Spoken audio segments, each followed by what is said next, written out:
Eu quero partilhar com vocês hoje o texto que está em Marcos capítulo 14, versos de 1 a 9. Peço que você abra sua Bíblia, por favor, nesse texto. Marcos 14.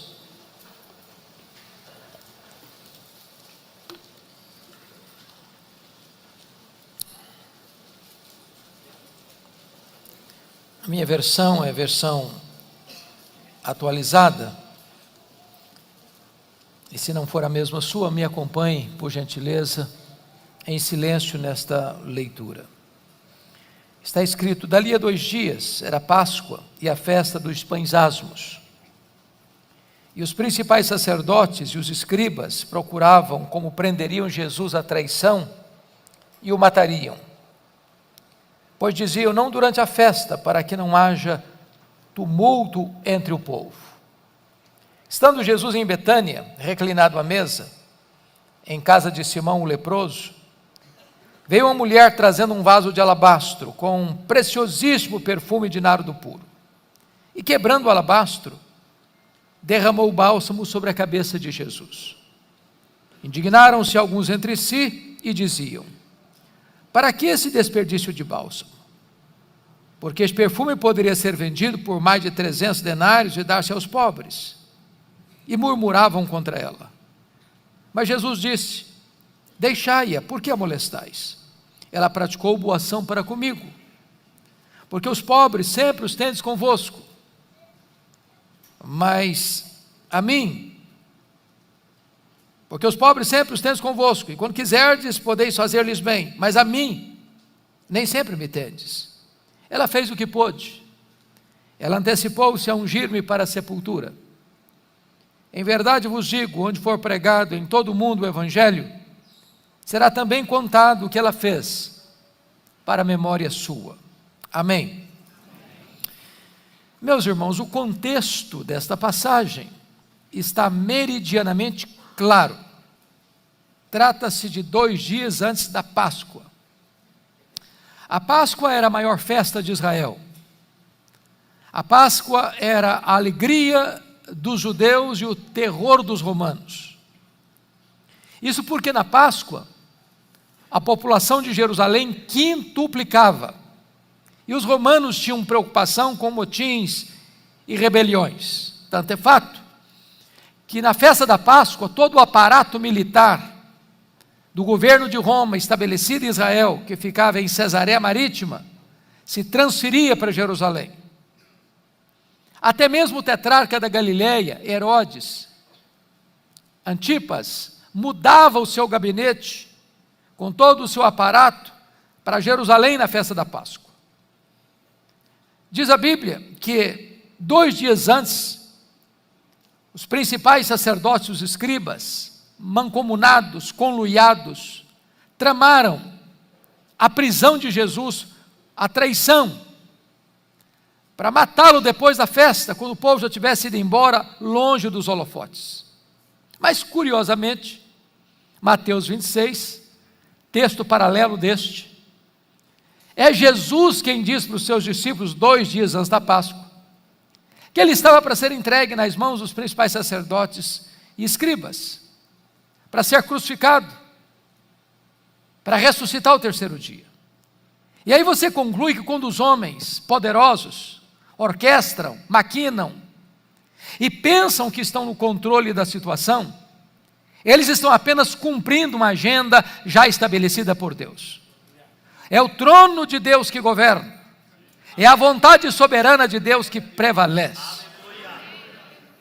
Mas é curioso que enquanto os principais sacerdotes e escribas, ou seja, a liderança maior da religião judaica, tramava a prisão e a morte de Jesus, bem perto dali, 10 quilômetros, na aldeia de Betânia, uma família preparava uma festa para Jesus, um banquete para Jesus.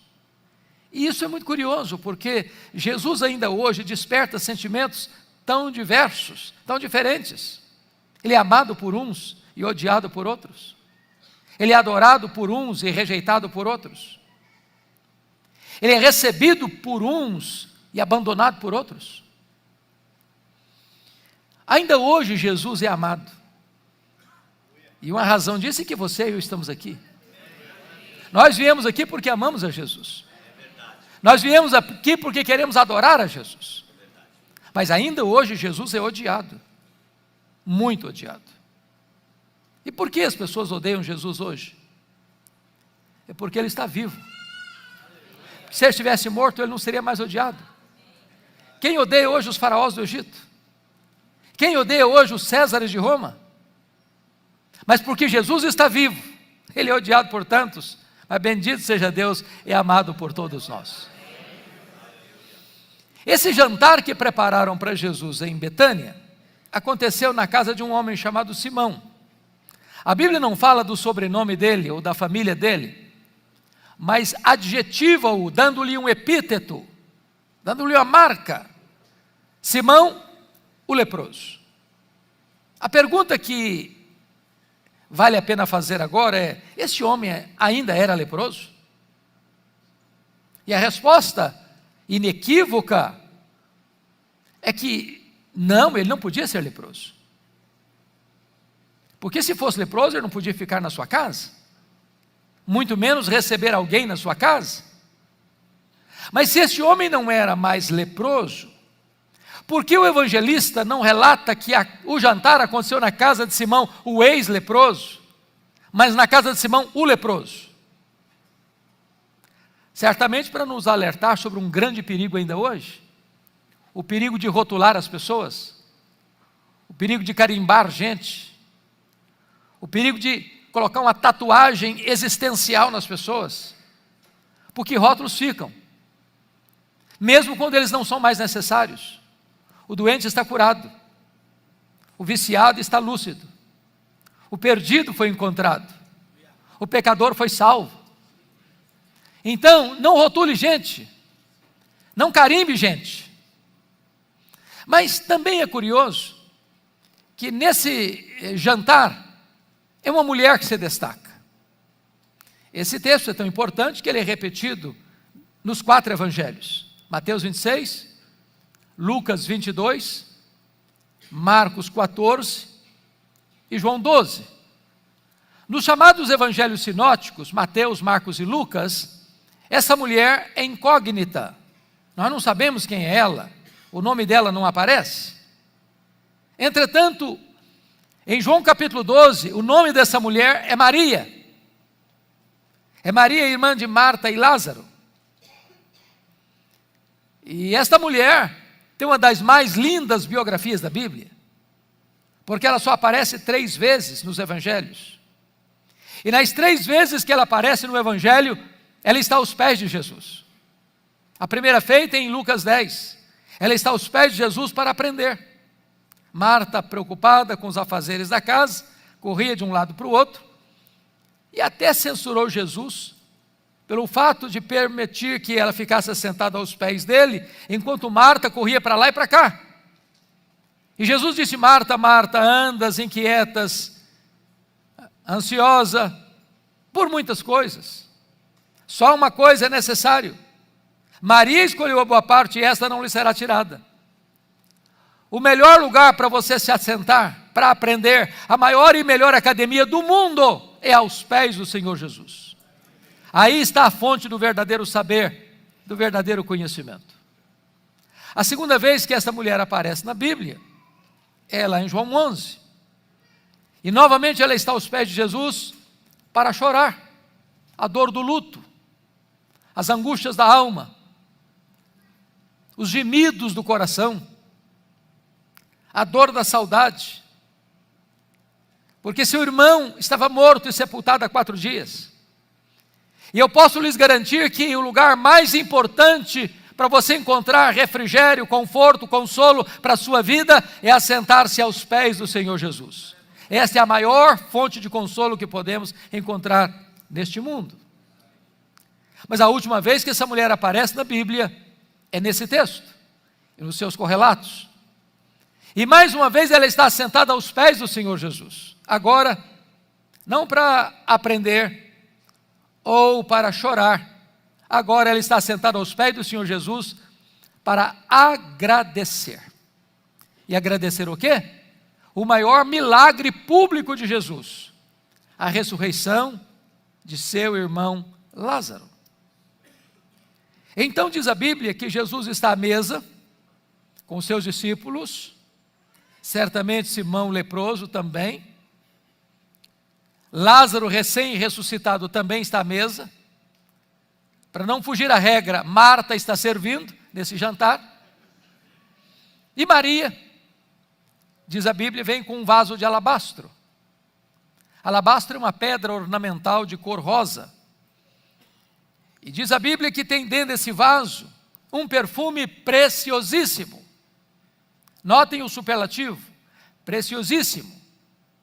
Feito de uma essência chamada nardo. E o evangelista tem o cuidado de dizer que essa essência não é híbrida, não é misturada, é nardo puro. Mateus diz que esse vaso está cheio desse perfume.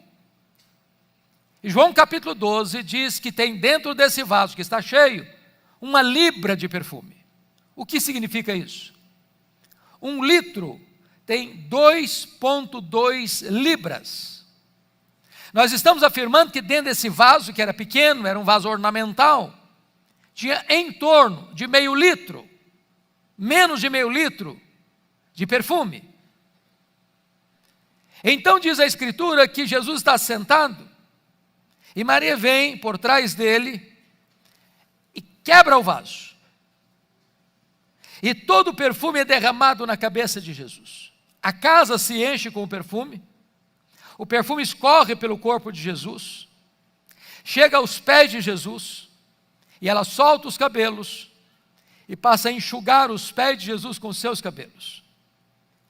Quando os discípulos, liderados por Judas Iscariotes, nesse quesito, veem a cena, eles ficaram irritados, eles se indignaram e disseram: isso é um desperdício.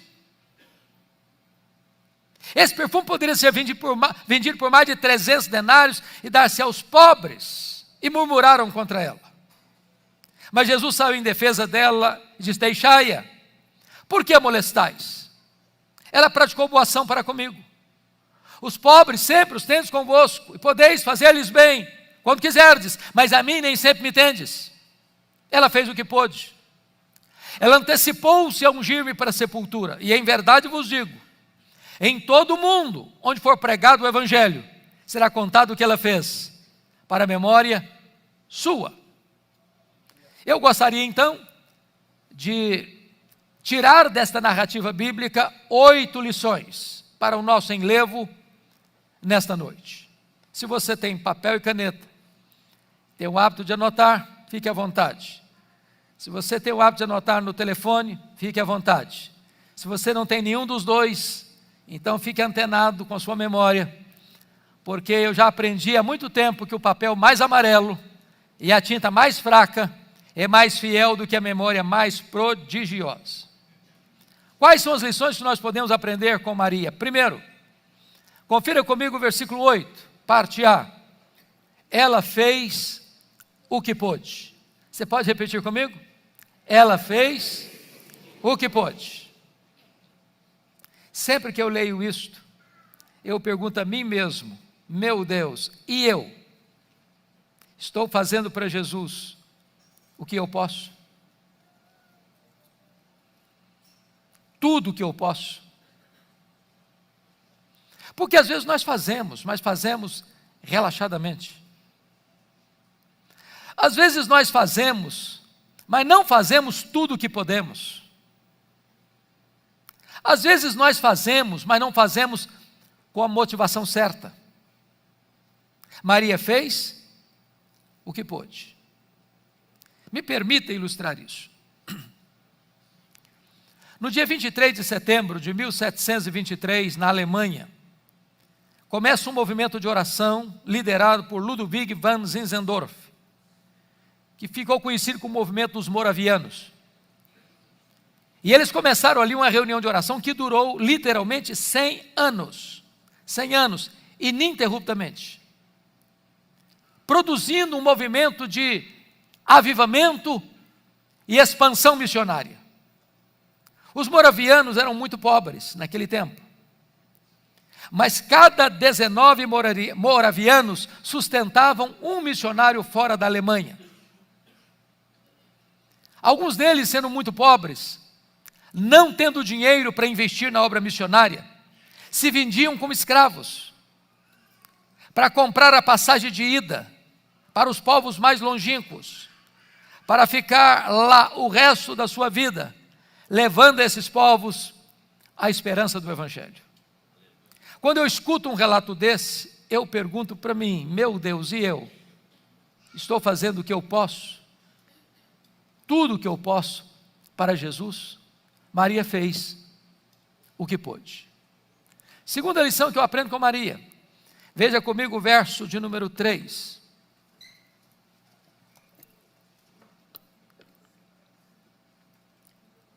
E quebrando o vaso, derramou o bálsamo sobre a cabeça de Jesus. Ela fez o seu melhor. Vamos entender isso aqui, irmãos. Essa essência chamada nardo não tinha Israel. Esse perfume não era só preciosíssimo, ele era também caríssimo. Essa essência chamada nardo só tinha na cordilheira do Himalaia, de um arbusto seco, moído e transportado em lombos de camelos. Esse perfume não se encontrava numa loja de perfumaria. Esse perfume era comprado gota a gota, grama a grama, ia sendo acondicionado nesse vaso de pedra, nesse vaso ornamental. Como o perfume foi avaliado em mais de 300 denários, isso significa uma coisa: se tinha dentro desse perfume pouco mais de 300 ml de perfume, eu estou dizendo para você que cada ml do perfume custava um denário. Um denário era o pagamento de um trabalhador durante um dia todo. Então você imagina alguém trabalhar o dia inteirinho para no final do dia comprar uma gota, 1 grama, 1 ml de perfume.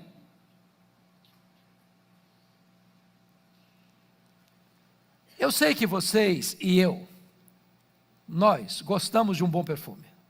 Às vezes a gente faz uma loucura de comprar um perfume caro. E quando você compra um perfume caro, como é que você usa?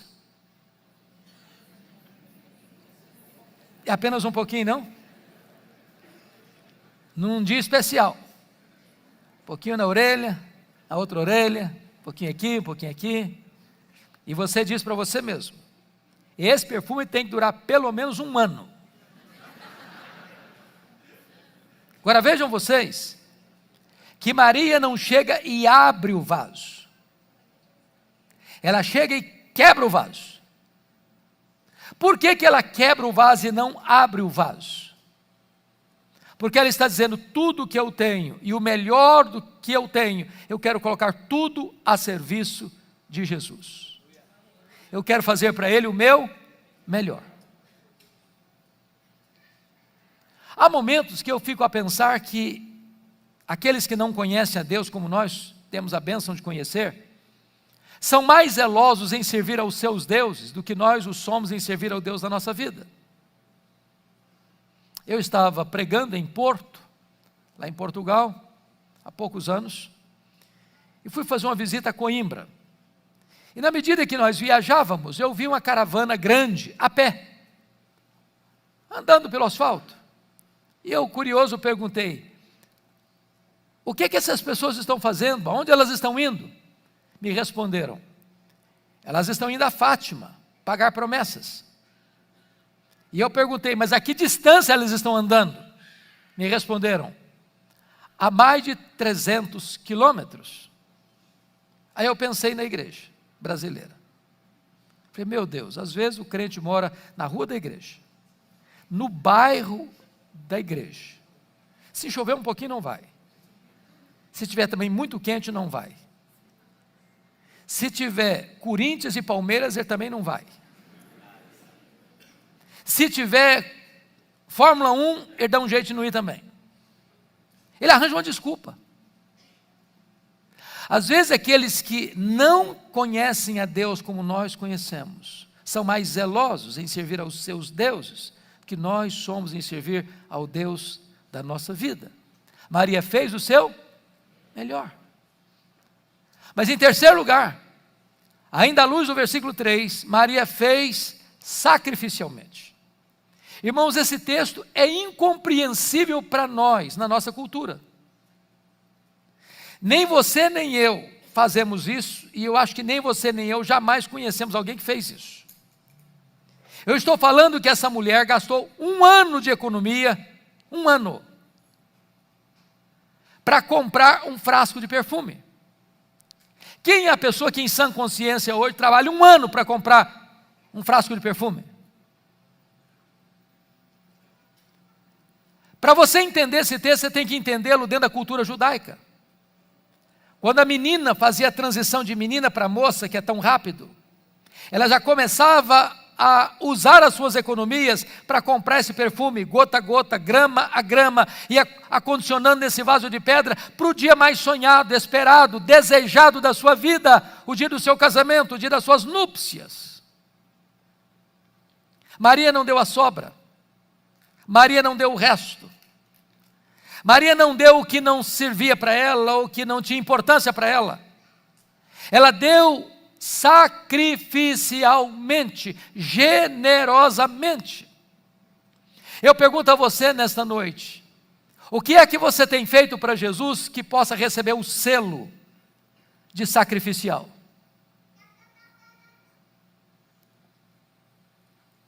Como é que você lida com esta questão da generosidade? O ano passado eu li um livro muito interessante sobre este assunto, generosidade, e infelizmente essa obra não está ainda em português, mas a introdução do livro, ou melhor, a ilustração da introdução, para mim valeu o livro. E o autor perguntou assim: você quer aprender a ser uma pessoa generosa? Então, vamos lá, disse ele. Faça o seguinte, passe numa loja, compre uma jarra de vidro transparente. Se você é uma pessoa chique, pode ser cristal, não tem problema, desde que seja transparente. Você vai botar esse jarro na sua sala, mas não vai botar flor, vai botar terra, só terra, para todo dia você passar por ele e olhar para ele, para lembrar você 2 coisas. Primeiro, de onde você veio? Você veio do pó. Segundo, para onde você vai? Você vai voltar para o pó. Do pó que você veio, você trouxe quanto? Nada. Para o pó que você vai levar quanto? Nada. Então, se você não trouxe nada e não vai levar nada, você não é dono de nada. Você é apenas mordomo do dono. Agora, o dono é generoso. E o que se requer do mordomo é que ele seja encontrado fiel. E a única maneira de você ser fiel, administrando o que é do dono, que é generoso, é sendo generoso com o que é do dono. Sabe por que você e eu temos dificuldade de sermos generosos? Porque nós temos a síndrome de dono. É meu. Se é meu, é para mim.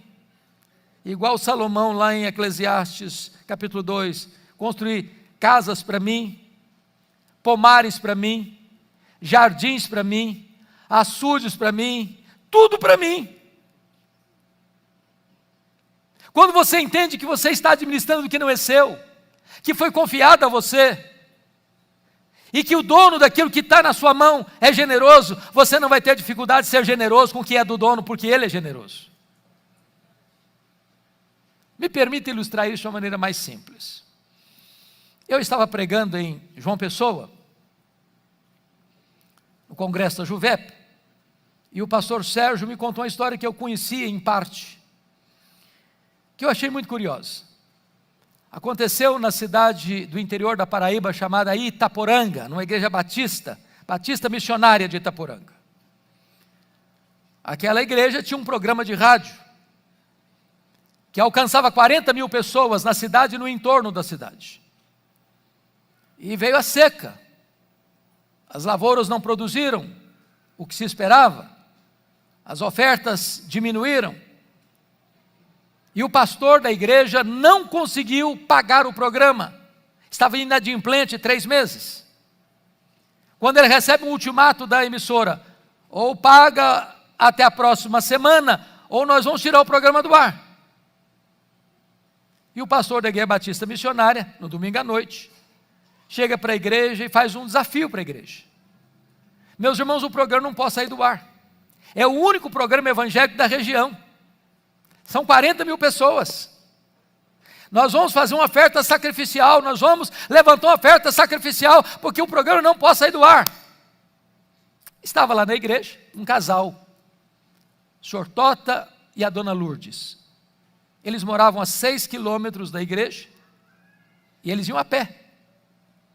Eles eram meeiros. Essa palavra, quem vive na cidade às vezes não está acostumado com ela. Meeiro é um cidadão que trabalha na propriedade de uma outra pessoa, planta, colhe, e depois que ele colhe, ele fica só com a metade. A outra metade vai para o dono da terra. Então, retornando para casa, a dona Lourdes e o senhor Tota, eles foram conversando na estrada. A Lourdes disse: "Senhor Tota, você viu o apelo do pastor? Nós temos que ajudar." Tota disse: "Mas Lourdes, lá em casa não tem dinheiro, não tem um centavo lá em casa." "Não, mas nós temos que ajudar." "Mas não dá como, Lourdes, não tem dinheiro." "Não, mas você viu que o apelo do pastor é para fazer uma oferta sacrificial." "Pois é, mas não tem dinheiro." Notinha de rodapé: as mulheres são mais generosas do que os homens. Lá, quase chegando em casa, a Lourdes disse: "Senhor Tota, dinheiro de fato nós não temos não. Mas nós temos um terreiro cheio de galinhas. E tem um galo grande, pesa mais, vale mais. Vamos dar o galo."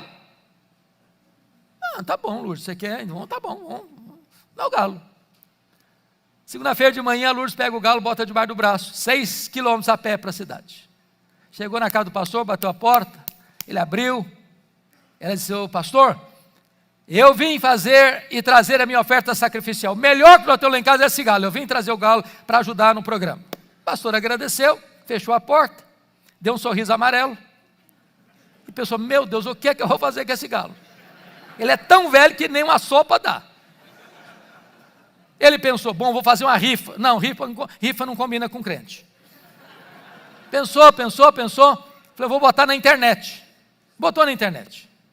Domingo de manhã, domingo seguinte, pastor Jeremias Pereira, lá da 8ª Presbiteriana de Belo Horizonte, abriu a caixa de e-mail, está lá a história da mulher do galo. O coração dele foi tocado. Chegou domingo na igreja de manhã, falou: "Meus irmãos, tem uma igreja batista missionária em Itaporanga, que está com um programa de rádio na iminência de ser interrompido, porque não estão conseguindo pagar. Nós vamos levantar agora uma oferta para ajudar aqueles irmãos." Levantaram a oferta, deu o correspondente a 2 anos de programa. O pastor ligou, falou: "Fique tranquilo, pastor, que daqui, durante 2 anos o programa está garantido." Louvado seja Deus. Aí o pastor Jeremias está pregando lá em Toronto, no Canadá, uma igreja de um colega meu. Contou a história da mulher do galo. Levantou um irmão e disse: "Eu quero saber se a dona Lúcia está precisando de alguma coisa." "Ah, ela está precisando sim. Ela tem uma casinha muito humilde, tem energia, mas não tem geladeira. Não tem um fogão próprio para beber uma aguinha gelada no escaldante calor do sertão." Falei: "Então vou mandar o dinheiro para comprar geladeira, para comprar fogão, que ela precisar." Aí o próprio pastor Jeremias está pregando numa igreja em Nova York, contou a história da mulher do galo. Levantou empresário e disse o seguinte: "Eu quero saber dessa terra. A dona Lourdes é meieira?" Não, vamos comprar a terra para ela. Vamos comprar a terra, vamos passar a escritura no nome dela. Ela vai ser proprietária da terra. Comprar a terra, passar a escritura no nome da dona Lourdes. Aí ele está pregando outra igreja, contou a história da mulher do galo. Levantou o engenheiro e disse: "Eu quero saber se essa terra produz." Engenheiro agrônomo: "Vamos mandar os técnicos lá, vamos cavar poços artesianos, vamos irrigar essa terra para que ela produza bastante." E assim fizeram. Está pregando uma outra igreja, contou a história da mulher do galo. Levantou, irmãos: "Eu quero saber se a casa da dona Lourdes, como é que é?" "Não, a casinha é muito simples mesmo." "Não, então joga tudo abaixo, vamos construir uma casa grande, vamos construir uma casa bonita, vamos mobiliar a casa, vamos dar tudo novo para ela." Um repórter da Christianity Today escuta essa história da mulher do galo em Nova York. Pega um avião, desce em João Pessoa, pega um carro, vai em Itaporanga, faz uma entrevista com a dona Lourdes e o seu Tota. E essa história percorre o mundo inteiro. Porque uma mulher, um homem, um casal tão pobre, fez uma oferta sacrificial. Eles não fizeram barganhas com Deus. Mas Deus não fica em dívida com ninguém. A alma generosa prosperará. Maria fez sacrificialmente. Quarta lição aprendida com Maria. Confira comigo os versos 4 a 6. Maria fez, apesar das críticas. Meus irmãos, eu sou pastor há 41 anos. E certamente vocês sabem disso. Eu nunca vi alguém fazer algo relevante para o reino de Deus sem enfrentar críticas. Quem tem medo de críticas não serve a Deus. Quem tem medo de críticas está mais interessado no aplauso dos homens do que na aprovação de Deus. Maria enfrentou 3 críticas. Veja comigo o versículo 4. Indignaram-se alguns entre si e diziam: para que este desperdício de bálsamo? Quem são esses alguns aqui? Os discípulos, que deveriam estar felizes com ela, e imitando o exemplo dela, estão irritados com ela. Mas notem que eles não estão irritados por aquilo que ela está fazendo, mas para quem ela está fazendo. Se é para os pobres, tudo bem, mas para Jesus, não, isso é exagero, isso é desperdício. Tem gente que vai ficar irritado se você se levantar para fazer a obra de Deus, sabia? Segunda crítica está no versículo 5. Porque este perfume poderia ser vendido por mais de 300 denários e dar-se aos pobres. E murmuravam contra ela. Primeiro é indignação, segundo é murmuração. Eu sei que esse negócio de murmuração já acabou nas igrejas há um bom tempo, não tem mais essas coisas, né? Aqui então, sobretudo, tenho certeza que não tem. Mas não estão murmurando não, estão murmurando contra ela. E por quê? Porque eles fizeram conta. Eles foram pragmáticos. Eles disseram o seguinte: olha, se vendesse esse perfume aí no mercado paralelo, daria para apurar mais de 300 denários. Ia dar para dar muita cesta básica, Bolsa Família, ia resolver o problema de muita gente. Agora preste atenção nesse dado. Se você ler João 12, quem está liderando o grupo com essa questão de cálculo matemático de mais de 300 denários é Judas Iscariotes, que era o tesoureiro do grupo. O discurso de ajudar pobre aqui é um discurso filantropo hipócrita. Aliás, na maioria das vezes, as pessoas que ficam falando em ajudar pobre, é discurso apenas político, populista. É nessa conjuntura que a Escritura diz que Judas era ladrão. Quem estava interessado era nessa grana, para embolsá-la. Mas foi dessa cerimônia aqui, desse jantar aqui, que Judas sai nas caladas da noite para ir a Jerusalém vender Jesus por 30 moedas de prata. Eles estão murmurando contra ela. Mas vejam comigo no versículo 6. Primeiro é indignação, segundo é murmuração, terceiro é molestação. Jesus diz: deixai-a, por que a molestais? Molestar hoje é crime, da cadeia. Se Jesus não saísse em defesa de Maria, parecia que eles iriam engolir Maria viva.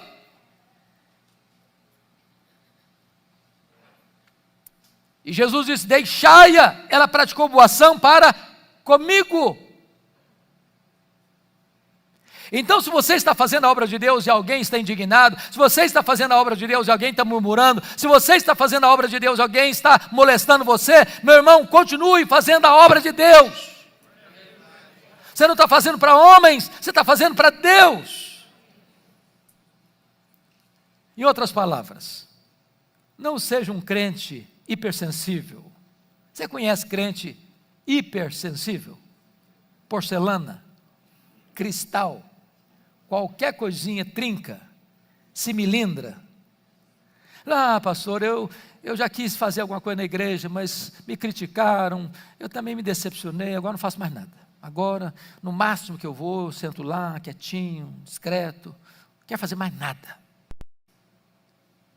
Você não está fazendo para homens, você está fazendo para Deus. Faça, apesar das críticas. Quinta lição aprendida com Maria. Ela fez só para agradar a Jesus. É só em João 12 que você vai entender isso aqui. Diz o texto que Maria enxuga os pés de Jesus com os seus cabelos. Se você derramar quase meio litro de um líquido untuoso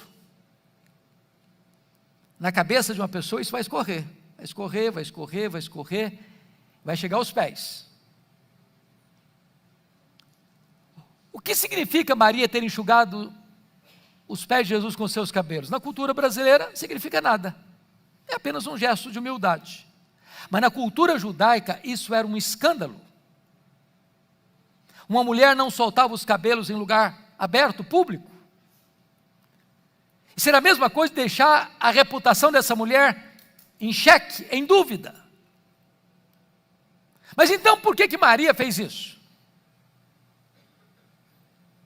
Ela fez isso, meus irmãos, porque quem ama Jesus, quem tem gratidão transbordando no coração a Jesus, não consegue ficar dentro de cercas, de limites engessados.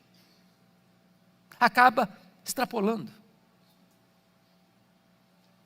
Nós, às vezes, temos muitas preocupações de desagradar um, desagradar outro.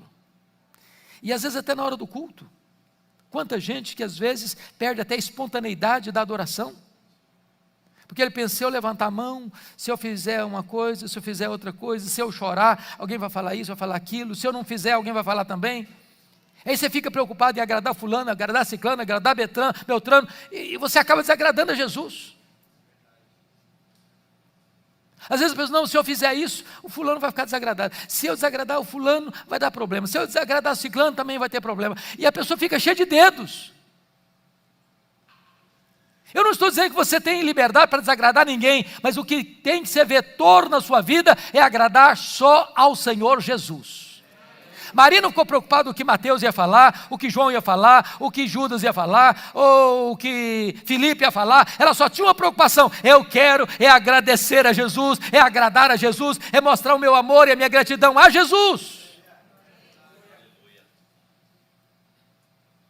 Sexta lição aprendida com Maria. Ela fez a pessoa certa. Confira aí comigo, por favor, versículos 6 e 7.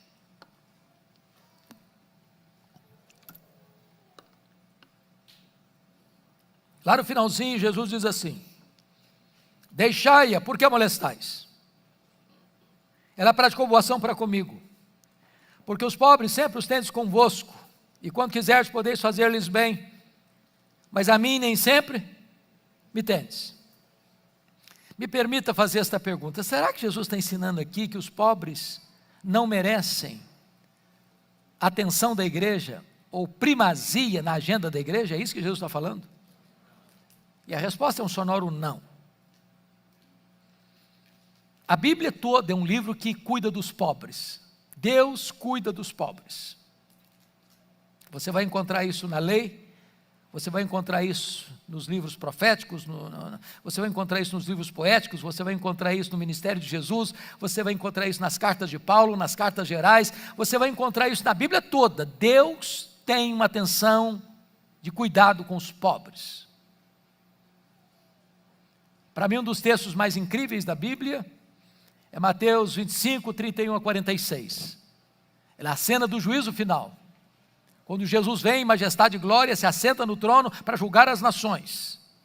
E aqueles que ele vai condenar à condenação eterna, ele vai dizer: estive com fome e não me deste de comer. Eu estive com sede e não me deste de beber. Eu estive nu e não me vestiste. Eu estive doente e não fostes ver-me. Eu estive forasteiro e não me abrigaste. Todas as situações retratam pessoas necessitadas, carentes, desamparadas. Eu não estou dizendo para você que ser generoso leva você para o céu, não.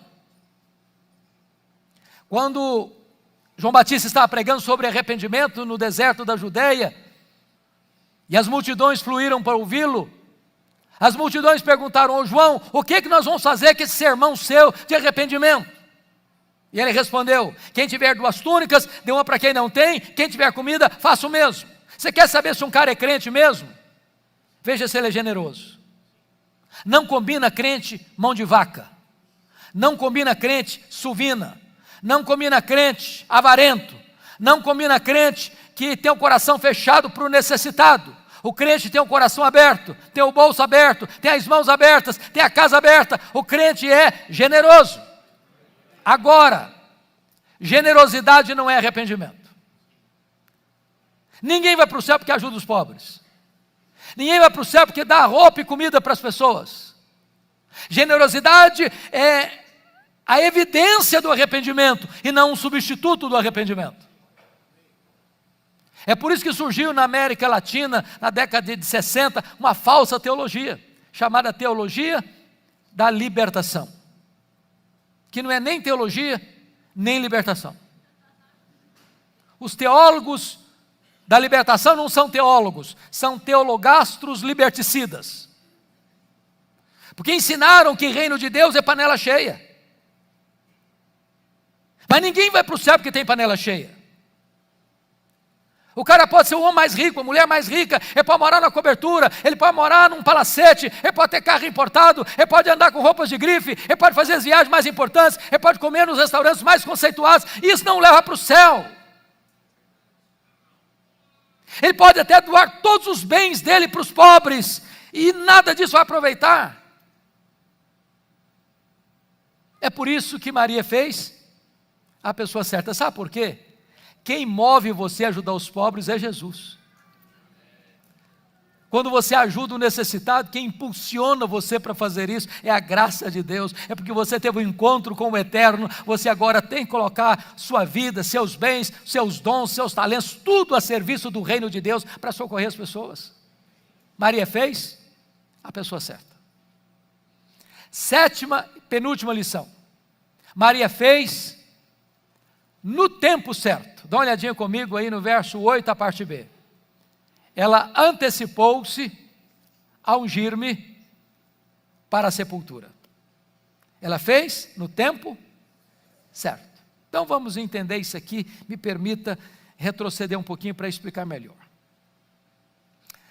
Vocês se lembram lá em João 8, aliás Lucas 8, a partir do verso 3, que no ministério itinerante de Jesus nas cidades e aldeias da Galileia, haviam 204 pequenas cidades na Galileia, e Jesus de cidade em cidade, de aldeia em aldeia, percorreu com os discípulos pregando a mensagem do reino.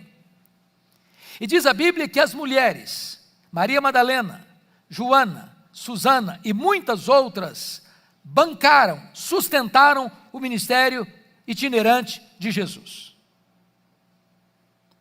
Agora, por favor, pense comigo na cena. Quantas pessoas estavam incorporando essa caravana? Tinha Jesus, 12 discípulos, 13. 3 mulheres são mencionadas pelo nome: Maria Madalena, Joana e Susana, 16. Mas muitas outras mulheres, eu não sei quantas são muitas outras mulheres. Mas vamos entender que o grupo todo tinha 40 pessoas. Não tinha hotel, não tinha pensão, não tinha self-service. Pensa na logística. Cidade em cidade, de aldeia em aldeia. E elas passando Pix, transferência bancária, bancando as despesas. E nesse ínterim, Jesus informa para eles e para elas também, que ele tem que subir para Jerusalém, para ser preso, para ser crucificado, para ressuscitar o terceiro dia. Essas mulheres da Galileia não se acovardam, sobem com ele, sabendo o que haveria de acontecer. Quando Jesus foi crucificado, consta o texto bíblico que só João está lá. Os outros se acovardaram e fugiram. Essas mulheres estão lá. Essas mulheres. Quando Jesus foi sepultado, lá em Lucas 23, 54 e 55, não consta nem que João estivesse presente no sepultamento de Jesus. Mas consta que estas mulheres estavam lá, vendo onde e como Jesus foi sepultado. Repete comigo: onde e como Jesus foi sepultado. Bom, então eu estou caminhando para um raciocínio para vocês entenderem a lógica que eu vou querer aplicar aqui. Que horas Jesus morreu na sexta-feira? Que horas? 3 horas da tarde, hora nona. Que horas ele foi sepultado? A Bíblia não diz, mas necessariamente antes do sábado.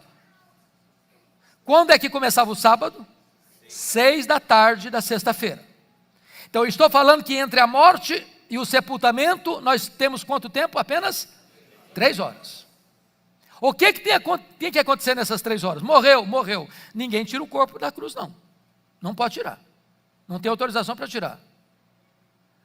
O governador tem que dar uma ordem por escrito. Bom, mas também não dá para ir qualquer um lá falar com o governador que ele nem vai receber. Então tem que achar alguém com trânsito. Quem que encontraram? José de Arimateia. Aí ele chega lá no governador Pôncio Pilatos, estava lá na Torre da Antônia, dentro dos muros da cidade. O sepultamento, a crucificação foi fora dos muros. Chega lá: olha, governador, eu vim aqui pedir permissão para tirar o corpo de Jesus da cruz. Ele morreu. Não morreu não. E demora muito tempo. Tem gente que passa mais de um dia aí na cruz. Não deu prazo. Eu tenho 3 horas, não morreu não. Morreu sim, senhor. Mas não morreu. Morreu sim, mas não morreu, não deu prazo.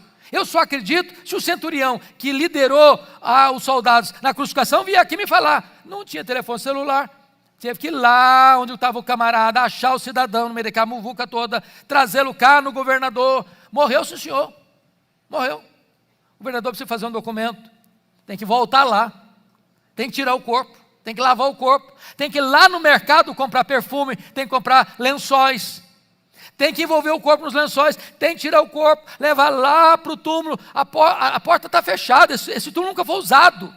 Tem que abrir a porta, que é de pedra, pesadíssima, aí tem que botar o corpo lá dentro, tem que tirar agora todo mundo, e tem que botar a pedra no lugar.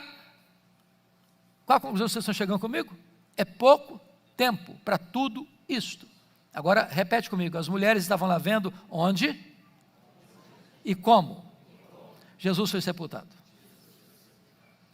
Por que as mulheres, logo que acabou o sábado, que horas que acaba o sábado? 6 da tarde do sábado. Elas correm para o mercado para comprar o quê? Perfume. Mas por que comprar perfume se já tinha sido usado? Não está na Bíblia. É a conclusão que tenho à luz do contexto. Espero ser fiel nessa interpretação. Por que as mulheres foram comprar perfume, pensando que alguém ia rolar pedra para elas, e eram lá dentro do túmulo, depois de um dia que Jesus estava sepultado, para aplicar aromas, perfumes no seu corpo? Minha conclusão: mulher não gosta de nada mal feito. Elas olharam e disseram: olha, está mal feito esse serviço. Está mal feito. Nós vamos voltar e fazer direito. Quando elas estão indo, pensando quem vai rolar pedra, uma surpresa: a pedra está rolada. Elas olham, a porta do túmulo está aberta, é cavada em rocha. Elas entram, o túmulo está vazio. Elas saem, tem um anjo. E pergunta para eles: o que vocês vieram fazer aqui? Procurar entre os mortos aquele que está vivo. Ele não está mais aqui não, ele ressuscitou. Mas sabe o que o anjo está falando para essas mulheres? Olha, vocês fizeram muita coisa para Jesus, mas uma coisa vocês não fizeram. Ele não precisa mais desse perfume. Ele ressuscitou. Ele está vivo. Vocês fizeram muita coisa, mas uma coisa vocês não fizeram. Vocês não anteciparam a ungir o corpo dele para a sepultura. Só Maria fez isso. Há coisas que, se você não fizer hoje, nunca mais você vai ter chance de fazer. Faça no tempo certo. Me permita ilustrar isso. Há uma coisa que me impressiona muito na cultura brasileira, que são os nossos funerais. Diferente, às vezes, do mundo, né? Mas o que é que me impressiona nos nossos funerais? Primeiro, defunto recebe mais elogio do que gente viva. Eu fico impressionado com isso. É uma rasgação de seda em cima do caixão que não tem mais fim. A pergunta é: será que essa pessoa, quando viva, escutou algum desses elogios? Porque você elogiar um defunto não vai alegrá-lo. Ele não vai se levantar para dar um abraço em você. E se levantar, você corre. Então não espera a pessoa morrer para elogiar, não. Tem algumas pessoas: não, pastor, esse negócio de elogiar é furada, isso leva a pessoa a ficar vaidosa. A Bíblia não ensina isso não. O que a Bíblia proíbe é hipocrisia. Mas um elogio certo, na hora certa, é um bálsamo, é um refrigério. A segunda coisa que me choca nos nossos funerais é que defunto recebe mais flores do que gente viva. Dá para entender isso? Ô, gente, eu fui num funeral em Vitória. Eu contei 86 coroas de flores. Contrataram um grande caminhão só para levar as flores. Um caminhãozinho bem pequenininho para levar o defunto. E eu fiquei do lado olhando, de butuca, pensando: meu Deus, para que tanta flor para o defunto? Ele não consegue cheirar um botão de rosa mais. Agora, sabe por que os defuntos recebem mais flores do que os vivos? É porque a voz do remorso é mais forte do que a voz da gratidão. Mande flores enquanto a pessoa está viva. Agora, me falaram por aí que os homens da Igreja Batista Central de Santo André são muito românticos. Que não deixam passar em brancas nuvens jamais o aniversário da esposa. Aniversário de casamento, todos são celebrados. Mas vai que tem algum desatento no meio. É verdade.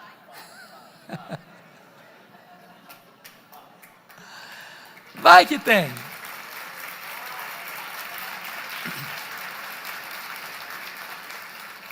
Então me permita dizer para você, minha irmã, que talvez ficou esquecida aí, que nunca ganhou um buquê de flores do marido. Se você for na frente, e por ir na frente eu estou dizendo morrer primeiro, você vai ganhar uma coroa de flores, grande, e o cara nem vai pedir desconto na floricultura. Faça no tempo certo. Última mensagem, a oitava lição que aprendemos com Maria, é que Maria fez com reflexos para a eternidade. Olha comigo o versículo 9. Jesus diz assim: em verdade vos digo, em todo o mundo, onde for pregado o Evangelho, será contado o que ela fez para a memória sua. Isso me impressiona. Porque esse fato ocorreu dentro de uma casa pequena, de uma vila pequena, há 2000 anos. E essa história tem sido contada dos eirados do mundo, nos ouvidos da história. E essa profecia de Jesus, hoje, 29 de janeiro de 2023 se cumpre mais uma vez no templo da Igreja Batista de Santo André, São Paulo, Brasil. A grande pergunta hoje é o que é que você e eu estamos fazendo hoje que vai impactar as futuras gerações, que vai reverberar nos ouvidos da história. Eu não sei se você se preocupa com isso, eu às vezes penso isso, conversando com os meus botões. Meu Deus, se Jesus não voltar antes, daqui a 50 anos, será que a minha vida vai impactar ainda alguma pessoa?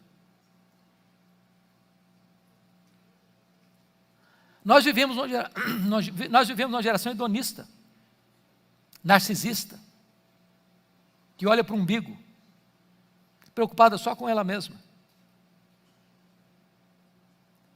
Nós não estamos investindo nas futuras gerações.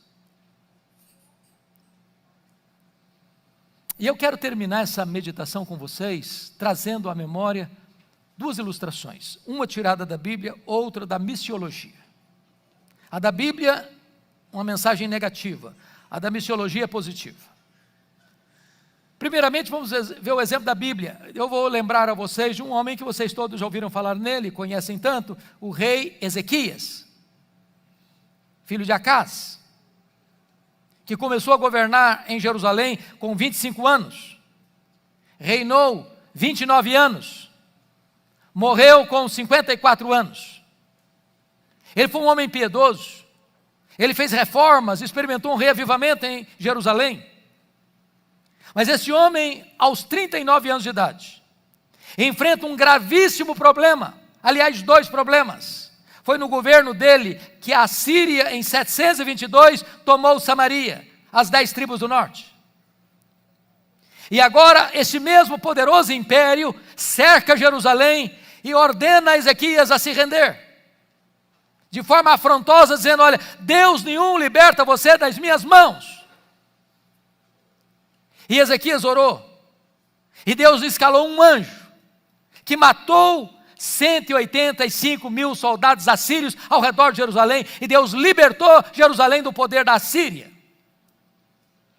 Mas esse homem tinha um segundo problema, agora não era militar, agora era um problema de saúde, ele tinha uma úlcera, e ele tinha dinheiro, mas nenhum médico resolveu o problema dele, nenhum remédio. E Deus manda o profeta Isaías à casa dele com a ordem: põe em ordem a tua casa, porque morrerás e não viverás. 39 anos, no auge do seu vigor, da sua saúde, da sua inteligência, do seu governo. Sobrou para ele apenas uma parede, e para a parede ele se voltou, e chorou fervorosamente, e orou abundantemente, e Deus ouviu rapidamente. E o profeta não tinha saído de Jerusalém ainda, quando Deus disse: volta lá, Isaías, e diz a Ezequias, príncipe do meu povo, que eu ouvi a sua oração, eu ouvi as suas lágrimas, eu o curarei da sua enfermidade, lhe darei mais 15 anos, e libertarei Jerusalém do poder da Síria. Um grande milagre. Esse milagre reverberou para longe de Israel, chegou lá num novo império que surgiu, o Império Babilônico. E o rei da Babilônia mandou uma comitiva diplomática em Jerusalém com presentes e cartas, homenageando, parabenizando o rei Ezequias. Sabe o que ele fez? Recebeu a comitiva, abriu os seus tesouros, abriu os seus palácios e mostrou quão rico ele era, quão poderoso ele era, quão grande ele era, quão magnífico ele era, e não deu uma palavra sequer de exaltação a Deus. Aquilo foi mal aos olhos do Senhor. Então, Isaías volta ao palácio, da parte de Deus, e disse: você recebeu uma comitiva aí? Ah, sim, recebi, sim, senhor. De onde era? Ah, de muito longe, lá da Babilônia. O que você fez? Ah, eu abri meus tesouros, meus palácios, abri tudo, mostrei quão grande eu era, quão rico eu era, quão poderoso eu era. Aí o profeta disse: então escuta a palavra do Senhor agora. Essa Babilônia virá, e vai saquear tudo, e vai tomar tudo, e vai rapinar tudo, e vai espoliar tudo, não vai ficar nada.